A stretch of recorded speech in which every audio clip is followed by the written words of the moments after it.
Hello दोस्तों, कैसे हैं आप लोग। और आई थिंक सब लोगों की तैयारी अच्छी चल रही होगी और सब लोग अच्छे होंगे दोस्तों।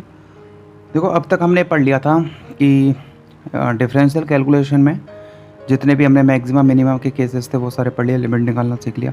आज देखो एक नया टॉपिक स्टार्ट हो रहा है दोस्तों। आज जो हमको पढ़ना है वो क्या पढ़ना है, तीन चीज़ें। मैं एक बार यहाँ लिख देता हूँ। देखो, तीन चीज़ें क्या हैं। जैसे हमको पढ़ना है सेंटर ऑफ कर्वेचर। टॉपिक का नाम क्या है? Centre of curvature. ये पढ़ना है हमको, ठीक है। देखो, सेंटर ऑफ कर्वेचर पढ़ने से पहले इसको स्टार्ट करते हैं। इसको पढ़ने से पहले आपको पता होना चाहिए कर्वेचर क्या होता है। देखो, कर्वेचर का मीनिंग क्या होता है? Degree of bendness. Degree of मतलब कितना कोई झुका हुआ, बेंडनेस हो गया, कर्वनेस हो गया, ठीक है ना।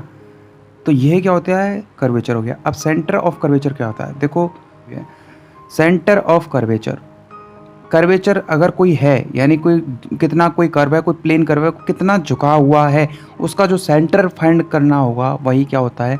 सेंटर ऑफ कर्वेचर हो गया। ये तो हो गया देसी तरीका, ठीक है ना, जो आसानी से समझ में आ जाता है लोगों को, ठीक है ना। क्योंकि यही तरीके होते हैं जो सही होते हैं। चीज़ें समझ में आनी चाहिए इसका मीनिंग क्या होता है। जो आपके माइंड में पहली बार में जो फिट होगा ना वही होता है, ठीक है। सो सेंटर ऑफ कर्वेचर हो गया, डिग्री ऑफ बेंडनेस हो गया, यानी कोई प्लेन कर्व है, कोई झुका हुआ कर्व है। अब उसका अगर सेंटर फाइंड कर लूँ तो वो क्या हो गया? सेंटर ऑफ कर्वेचर हो गया। क्लियर है? अब आगे बढ़ते हैं। सेंटर ऑफ कर्वेचर की अब डेफिनेशन की अगर बात करें तो ये क्या होता है? ये कर्वेचर जो होता है एट पॉइंट पी पर, या एक बार लिख भी देता हूँ at point P of a curvature, उस कर्वेचर के is the point C which lies on the positive direction of the normal, ठीक है ना। अगर एक कर्वेचर के नॉर्मल ड्रॉ करें तो उसका जो पॉजिटिव डायरेक्शन होगा, किसी भी कर्व का जो बेंडनेस है उसके जो पॉजिटिव डायरेक्शन में नॉर्मल होगा, तो वहाँ पर उसकी जो डिस्टेंस होती है, मैग्नीट्यूड जो भी होता है, वही क्या होता है? निकालना सेंटर ऑफ कर्वेचर होता है। आप तो बस इतना याद रखो कि किसी भी कर्वेचर का जो बेंडनेस है, झुका हुआ है, तो उसका जो है सेंटर फाइंड करना क्या है? Centre of curvature. अब देखो, सेंटर ऑफ कर्वेचर फाइंड कैसे किया जाता है? तो इसके कोऑर्डिनेट होते हैं, सिंपली एक फार्मूला है एक्स और वाई का निकालने का। इसको याद रखना है बस आपको, और सारा आपका आंसर सब हो जाएंगे इसी में, ठीक है। X minus K Y one, one plus K Y one का होल स्क्वायर, ये स्क्वायर, ठीक है। One plus K Y one का whole square upon Y two, and Y वाला हो जाएगा Y plus K one plus K Y one का whole square upon Y two. Clear है? X minus K Y one into one plus K Y one का whole square upon Y to, और ये हो जाएगा Y plus K one plus K Y one का whole square upon, whole square मतलब Y one का square है, one plus K Y one का square upon Y two. Y one क्या है यहाँ पे? एफ डैश एक्स है ना। वाई टू क्या है? F double dash x. Clear है? बस भाई साहब, इस फॉर्मूले को लगाते चलना, आंसर होते जाएंगे। जो क्वेश्चन आएंगे, कोई थ्योरी पे कोई क्वेश्चन नहीं आएगा, निकालने के लिए पूछेगा, बस इस फॉर्मूले में रखो और निकाल दो, ठीक है भाई। कहाँ तक हो गया? सेंटर ऑफ कर्वेचर हो गया। तो देखो, सेंटर ऑफ कर्वेचर क्या हो गया? किसी कर्व का सेंटर, या फिर is the centre of the sphere. Actually क्या है, ये रे ऑप्टिक्स में आता है सेंटर ऑफ कर्वेचर, ठीक है। उसमें क्या बताया जाता है सेंटर ऑफ कर्वेचर को? Is the centre of the sphere of which the spherical mirror is a part. किसी भी स्फेरिकल मिरर का कोई पार्ट अगर मैं ले लूँ तो उसका जो सेंटर होगा उस कर्व का, वही क्या होता है? सेंटर ऑफ कर्वेचर होता है। आई थिंक इसकी जो इमेज आपके माइंड में अब आ चुकी होगी जैसे मैंने स्फेरिकल मिरर का नाम लिया, ठीक है ना। अब आगे चलते हैं। देखो, इसके बाद में एक चीज़ होगी सेंटर ऑफ कर्वेचर। इसके बाद में एक और चीज़ आती है जिसका नाम होता है radius of curvature. Centre of curvature निकालने का फॉर्मूला ये बता दिया आपको, जब भी पूछे ये लगा देने का है, ठीक है। पहला कॉन्सेप्ट मैंने क्या बता दिया? Centre of curvature. अब देखो सेकंड चीज, रेडियस ऑफ कर्वेचर। अब रेडियस क्या होगी? ऑब्वियसली बात है, सेंटर से और कहाँ तक की डिस्टेंस। जैसे सर्किल में होता है, रेडियस क्या होती है? सेंटर और उस कर्व पर कोई भी पॉइंट, ठीक है ना। इसी तरीके से रेडियस ऑफ कर्वेचर है, क्योंकि इनकी देखो थ्योरी आपको बस आनी चाहिए कि क्या होती है। बाकी जो निकालना है ना वो फर्स्ट फॉर्मूले से काम होएगा टोटली, ठीक है। तो रेडियस ऑफ कर्वेचर क्या हो गया, is the linear distance between the pole and the centre of curvature, ठीक है। Linear distance between the pole, अब आपको पता है ना पोल फुल किस में आते हैं, रे ऑप्टिक्स में आते हैं। Between the pole and centre of curvature, सब एक चीज़ एक दूसरे से जुड़े हुए हैं, क्योंकि कर्वेचर का सेंटर आ गया तो लीनियर डिस्टेंस जो होगी वो क्या हो जाएगी, रेडियस हो जाएगी, सेंटर ऑफ कर्वेचर हो गया। क्लियर। अब देखो इसके बाद में अब रेडियस ऑफ कर्वेचर आपको पता लग गया क्या होता है। अब रेडियस ऑफ कर्वेचर निकालने का फॉर्मूला क्या होता है, देखो याद रखना, रेडियस ऑफ किसी पॉइंट पे पूछे तो भी सही और ना पूछे तो भी सही, तो बस आपको फॉर्मूला याद रखना। देखो फॉर्मूला क्या है, 1 + k y1 का होल स्क्वायर। y1 क्या है, एफ डैश एक्स है, dy/dx बोल सकते हैं इसको, ठीक है। 1 + k y1 का होल स्क्वायर, अब इसका कंप्लीट 3/2, ठीक, और अपॉन y2 का होल स्क्वायर। ये क्या हो गई, रेडियस ऑफ कर्वेचर। तो दोस्तों ये जो है था ना, ये y2 का होल स्क्वायर नहीं है, क्या है, ये सिंपली y2 है। y2 का होल स्क्वायर का मतलब हो गया, y2 ऑलरेडी क्या होता है, d² y अपॉन dx² होता है, इसका होल स्क्वायर हो जाएगा, ठीक है ना। इसका मतलब ये नहीं था, इसका मतलब सिर्फ ये है कि 1 + k y1 का स्क्वायर का 3/2, y1 क्या था, dy/dx, तो dy/dx का होल स्क्वायर था। इसी तरह से सिर्फ y2 का मतलब क्या है, यहाँ पे y2 का स्क्वायर नहीं है, क्या है, सिंपली y2 है ओनली, तो y2 मतलब क्या हो जाएगा, d²y/dx²। क्लियर है। y1 मैंने आपको बता दिया dy/dx एंड y2 क्या हो गया, d² अपॉन dx²। थर्ड चीज क्या है दोस्तों, circle of curvature. RPSC ACF के सिलेबस के अकॉर्डिंग जो आपका टॉपिक चल रहा है वो चल रहा है curvature, centre of curvature, radius of curvature, curvature of chord, उसके बाद में एनवेलप एंड एवल्यूट, और उसके बाद असिम्पटोट्स, ठीक है। देखो सर्कल ऑफ कर्वेचर क्या होता है, तो सर्कल ऑफ कर्वेचर की जस्ट एक इक्वेशन होगी, सर्कल ऑफ कर्वेचर ये एक इक्वेशन होती है, और ये क्या होती है, small x minus capital X का whole square plus small y minus capital Y का होल स्क्वायर और equal to radius of curvature का होल स्क्वायर। बोलो ये चीज़ समझ में आई कि नहीं आई। अब ये स्मॉल कैपिटल X और कैपिटल Y क्या है, ये वही है सेंटर ऑफ कर्वेचर, यानी किसी भी कर्वेचर की अगर सर्कल की इक्वेशन कभी निकालनी हो तो कोऑर्डिनेट पता होनी चाहिए, सेंटर पता होने चाहिए। तो सेंटर हमने सबसे पहले वाले जो कंसेप्ट था उसमें देखे थे ना, वो क्या था वो कंसेप्ट, वो ये था, देखो ये थे capital X capital Y, capital X वाला ये हो गया, कैपिटल Y वाला ये हो गया। जब ये सेंटर आ जाएंगे जस्ट एकदम 2D में जैसे चलता है सेम टू सेम, जब आपके पास में कैपिटल X कैपिटल Y निकल जाते हैं तो क्या करते हो, x माइनस x1 का whole square, y minus y1 का whole square equal to r square. तो यहाँ पर r क्या हो जाएगा, रेडियस कर्वेचर हो जाएगी, कैपिटल Y पता ही चल गया वहाँ से आ गया, और कैपिटल X ये पता लग गया आपको, ठीक है। इसके बाद में अब देखो दोस्तों, इसके बाद में क्वेश्चन देखते हैं, और क्वेश्चन से ये आपको सारी जितनी भी चीज़ें ना वो आपको अच्छे तरीके से क्या हो जाएंगी, क्लियर हो जाएंगी। ये देखो क्वेश्चन को देख लो पहले अच्छे से और समझ लो एक बार में। Find centre of curvature at point a/4 and a/4, ठीक है। क्या निकालना है, सेंटर ऑफ कर्वेचर निकालना है, किस कर्व का, वो कर्व ये दिया हुआ है, √x प्लस के √y इक्वल टू √a, इस कर्व का। उसके बाद में क्या फाइंड करना है, find also the equation of the circle of the curvature, यानी कि सेंटर ऑफ कर्वेचर पूछ लिया, सर्कल ऑफ कर्वेचर पूछ लिया, और जब सर्कल ऑफ कर्वेचर पूछ लिया तो क्या पूछ लिया, रेडियस ऑफ कर्वेचर पूछ लिया। तो क्वेश्चन की थीम बन गई कि नहीं बनी दिमाग में, ठीक है। अब आपको सारा कंसेप्ट क्लियर है ही, आप लगा सकते हो इजीली। देखो सबसे पहले क्या दिया हुआ है वो देखो, √x प्लस के √y इक्वल टू √a दिया हुआ है। क्या करना है हमको, dy/dx निकालना है। देखो √x का क्या हो जाता है, 1/2 √x, ठीक है ना। फॉर्मूले मैंने बताए हुए हैं अपने सारे उसमें, तो जिन लोगों को नहीं पता है वो मेरे डिफरेंशियल वाला जो मैंने पोर्शन बताया था, लेक्चर था, उसमें देख लेना, वहाँ मिल जाएगा आपको। और देखो कोई भी चीज़ की अगर कोई आपको दिक्कत आती है ना, सारी अगर आपको कोई पता नहीं चल रहा कि यार ये टॉपिक कहाँ से मिलेगा, वो टॉपिक कहाँ से मिलेगा, मैं एकदम ACF के सिलेबस के अकॉर्डिंग सीक्वेंस में चल रहा हूँ। अगर फिर भी प्रॉब्लम आती है तो प्लेलिस्ट में जाओ मेरे चैनल पे, और प्लेलिस्ट में जाके वहाँ पे आपको डिफरेंशियल कैलकुलस का एक अलग से दिख जाएगा, ठीक है ना, प्लेलिस्ट। तो मैं जैसे 2D का अलग दे रखा है, वहाँ पे 3D का मैंने अलग बना रखा है।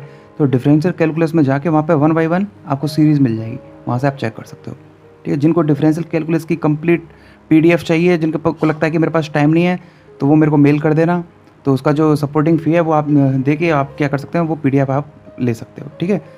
देखो रूट एक्स क्या हो जाएगा 1/2 रूट एक्स, और प्लस के रूट वाई का क्या हो जाएगा 1/2 रूट वाई, और वाई बचा तो क्या हो गया, देखो सेम इसमें भी रहता है 1/2 रूट एक्स का क्या रूट का हो गया, एक्स का क्या हो गया 1 हो गया, रूट का क्या हो गया 1/2 रूट वाई, और वाई का क्या हो जाएगा dy/dx इज इक्वल टू क्या हो गया 0। ठीक है, यहाँ तक कोई दिक्कत। इसके बाद में देखो 2 से 2 कैंसिल, ये 2 से 2 कैंसिल हो जाएंगे ना, तो देखो dy/dx क्या हो जाएगा, यहाँ से ये हो जाएगा, देखो रूट एक्स इधर माइनस का, और ये रूट वाई का क्या हो जाएगा ऊपर क्रॉस मल्टीप्लाई, यानी कि माइनस के रूट वाई अपॉन क्या मिल जाएगा रूट एक्स मिल जाएगा। बोलो ये चीज़ समझ में आई? ठीक है, ये मिलेगा dy/dx। अब क्या निकालना है, ये y1 हो गया, ये तो चाहिए था हमको, यही क्या है आपका y1 है। लेकिन अब y1 किस पे चाहिए, एट द पॉइंट, पॉइंट क्या दिया हुआ है a/4 b/4, sorry a/4 and a/4, तो यही dy/dx या y1 कहाँ निकालना है, at the point a/4 a/4, यहाँ पर निकाल लेते हैं। ठीक है ना, यानी x वाला भी a/4 है और y वाला भी a/4, क्या बचेगा माइनस बनाएगा, रखोगे ना कुछ भी रख लो a/, ये क्या हो जाएगा 1 हो जाएगा, माइनस बना गया। बोलो ये चीज़ समझ में आई कि नहीं आई? ये क्या मिल गया हमको y1। इसी तरीके से क्या निकालना है y2 निकालना है, y2 के लिए क्या करना पड़ेगा d²/dx² करना पड़ेगा। चलो देखो किसका करना है, इसका करना है। ठीक है, देखो d²y/dx² क्या हो जाएगा, देखो सबसे पहले क्या कैसे करते हैं आपको मैंने बता रखा है ना, सबसे पहले रूट एक्स को ले लो बाहर, माइनस तो है ही बाहर, उसको हटा लो अलग से रख लो। देखो root x into root y का क्या हो जाएगा 1/2 रूट वाई इंटू वाई का क्या हो जाएगा dy/dx।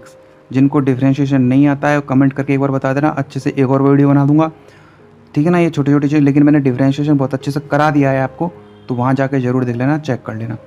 तो रूट एक्स इंटू इसको रखा एक साइड और इसका कर दिया सिंपली, माइनस का साइन, रूट वाई को बाहर रखा और इसका रूट एक्स का क्या हो जाएगा 1/2 रूट एक्स, और एक्स का क्या हो गया 1 हो गया। क्लियर है? इसके बाद में अपॉन फॉर्मूला होता है ना ये u/v, वी का रखो और फिर u का कर लो, बता दूंगा फिर भी यार एक बार। और इसका क्या हो जाएगा नीचे वाले का स्क्वायर, रूट एक्स का स्क्वायर। ये मिल गया हमको कंप्लीट। ठीक है,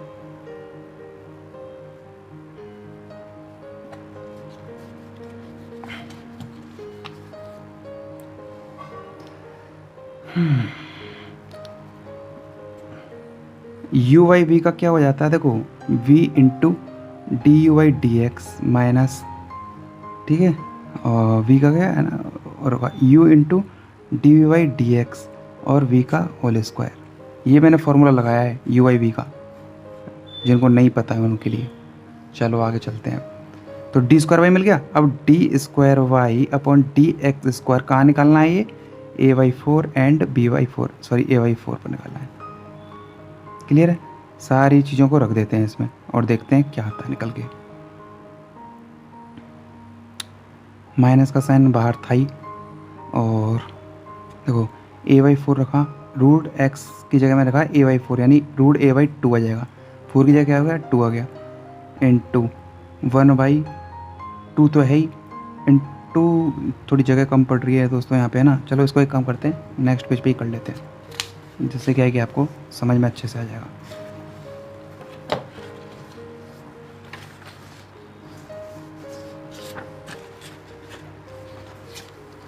देखो ये था d²y/dx², देखो d²y/dx² इज इक्वल टू कहाँ निकालना है ये a/4 पर एंड a/4 पर, देखते रहना अब इसको। माइनस का साइन बाहर है, मैंने माइनस ले लिया। चलो आगे, रूट एक्स मतलब a/4, रूट a/4 यानी a रखना है ना a/4, तो ये हो जाएगा रूट a/2, 4 का क्या रहेगा 2 हो गया, इंटू 1/2 तो है ही, रूट वाई की जगह क्या हो जाएगा रूट a/2, ऊपर 2 चला गया। ठीक है, और इसके बाद में dy/dx क्या है, dy/dx आया मेरा रूट रूट एक्स। देखो ये रहा, आपको पता ही होगा dy/dx क्या था, ये रहा। तो ये क्या निकल के आएगा, जब a/4 रखेंगे तो माइनस का 1 आएगा, तो मैं यहाँ क्या लिख देता हूँ डायरेक्ट माइनस का 1। ठीक है, इसके लिए मैंने क्या रख दिया -1 रख दिया, माइनस रूट वाई क्या हो गया रूट a/2 इंटू 1/2 तो है ही, रूट एक्स की जगह क्या हो जाएगा रूट a/4 यानी 2। चलो लास्ट में रूट एक्स का होल स्क्वायर, मतलब रूट एक्स क्या है a/4, तो ये क्या आ जाएगा a/4 आ जाएगा, स्क्वायर मतलब a/4। देखो ये कैंसिल, 2 से 2 कैंसिल, रूट ए से रूट ए कैंसिल, इसी तरीके से रूट ए से रूट ए कैंसिल और 2 से 2 कैंसिल। क्या बच रहा है,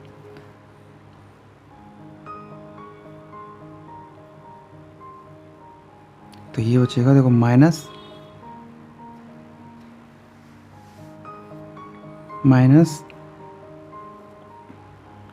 ये माइनस का साइन है -1/2 और इधर माइनस का 1/2, सही है। और नीचे a/4 क्या मिल जाएगा यहाँ से, देखो -1/2 कितना हो गया -1, -1 मतलब कितना हो गया +1 यानी 4/a। क्लियर है ना, ये -1 हो गया, -1 +1 हो गया, 1/a/4 मतलब क्या हो गया 4/a हो गया। तो हमारे पास d² यानी ये क्या होगी, किसकी वैल्यू होगी y2 की वैल्यू होगी।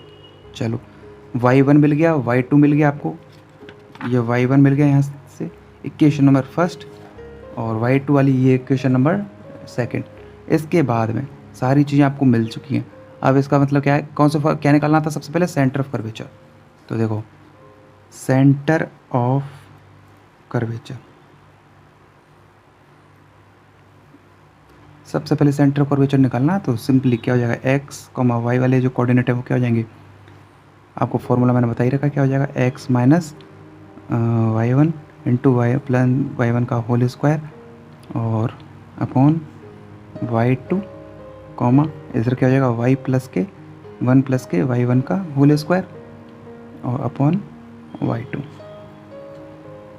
सारी वैल्यू उसमें पुट कर रख दो, आपको आंसर मिल जाएगा। देखो क्या है x के क्या आ जाएगा, x क्या हो जाएगा आपको बताओ यहाँ पे जो पॉइंट है ना वो वाला पॉइंट पूछ रहा है, x मतलब क्या पॉइंट हो जाएगा, ये पॉइंट दे दो तो क्या हो जाएगा a/4 हो जाएगा x, और y भी क्या हो जाएगा a/4 हो जाएगा, a/4 माइनस y1 क्या था आपका पास -1, ठीक है, इंटू 1 प्लस y2 का होल स्क्वायर मतलब 16। और यार ये पॉइंट पे नहीं निकाला क्या हमने, d²/dx कितना आ गया था 1 प्लस के y1, ठीक है y2 था ना 4y, तो ठीक है। देखो ये कितना हो गया -1, 1 प्लस के y1 का होल स्क्वायर मतलब 1, y1 क्या था -1 मतलब +1 अपॉन y2 क्या था 4/a। ये मिल गया x वाला, मैंने ब्रैकेट बंद इसलिए कर दिया क्योंकि हम बड़ा ब्रैकेट लगा रहा हूँ, क्योंकि ये x का टर्म हो गया। y क्या था a/4 प्लस और 1 प्लस के y1 का होल स्क्वायर मतलब y1 यानी -1 यानी +1 अपॉन y2 क्या था 4/a। क्लियर यहाँ तक, इसको सॉल्व करोगे ठीक है ना, सिंपली कैलकुलेशन है तो ये मिलेगा, आप खुद करना। ये आएगा 3a/4 एंड y वाला भी आएगा 3a/4। ये तो सिंपल है, देखो ये हो गया a/4 था, इधर कितना हो गया 1 और 1 2, 2/4 यानी कितना हो गया 1/2a यानी a/2 एलसीएम क्या हो गया 4 कॉमन हो गया तो a प्लस के 2a यानी 3a/4। क्लियर है ये चल, और सिंपली इसको भी सॉल्व करोगे तो ये भी क्या आएगा 3a/4 आ गया। तो ये x मिल गया, ये y मिल गया, और यही क्या हो गया पहला आंसर हो गया। क्या पूछने वाला था आंसर, सेंटर ऑफ कर्वेचर। तो सेंटर ऑफ कर्वेचर ये आपके कोऑर्डिनेट है सेंटर ऑफ कर्वेचर के। तो पहली चीज़ क्लियर हुई कि नहीं हुई दोस्तों, सिंपली क्या करना है, कुछ भी नहीं है, जो भी इक्वेशन दी हुई है उसका डिफरेंशिएट कर दो, एक बार y1 मिल जाएगा, दूसरी बार कर दोगे तो y2 मिल जाएगा, फॉर्मूला इनपुट कर दो आंसर आ जाएगा। ये थोड़ा लेंदी लग रहा है आपको, लेकिन क्वेश्चन इसी तरीके के आएंगे, मैं बार बार बोल रहा हूँ, बस क्वेश्चन जो मिलेंगी वो छोटी हो जाएंगी वहाँ पे, क्योंकि लिमिटेड टाइम आपको पेपर करना है, इसलिए प्रोसेस और ये मेथड आपको 100% आना चाहिए। चलो आगे देखते हैं, आगे क्या पूछ रहा है, सर्किल ऑफ कर्वेचर। अब देखो दोस्तों क्या निकालना है, सर्किल ऑफ कर्वेचर ये फाइंड करना है। सर्किल ऑफ कर्वेचर की इक्वेशन मैंने क्या बताई थी, small x minus capital X का whole square plus small y minus के y का होल स्क्वायर और रेडियस ऑफ कर्वेचर का होल स्क्वायर, और कैपिटल X कैपिटल Y क्या थे, सेंटर ऑफ कर्वेचर के कोऑर्डिनेट थे। सारा कुछ हो जाएगा, लेकिन हमारे पास क्या नहीं है, रेडियस ऑफ कर्वेचर नहीं है। तो सबसे पहला काम हो गया रेडियस ऑफ कर्वेचर को फाइंड करना।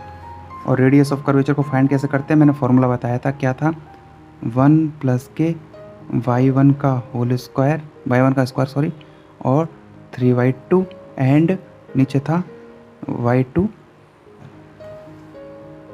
देखो ये हो गया आपके पास, ठीक है। अब निकालते हैं, देखो y1 आपके एवरीथिंग आपके पास सारी चीज़ें निकालो भाई। और कौन से पॉइंट में निकालना है radius of curvature? ay4 and ay4 पर।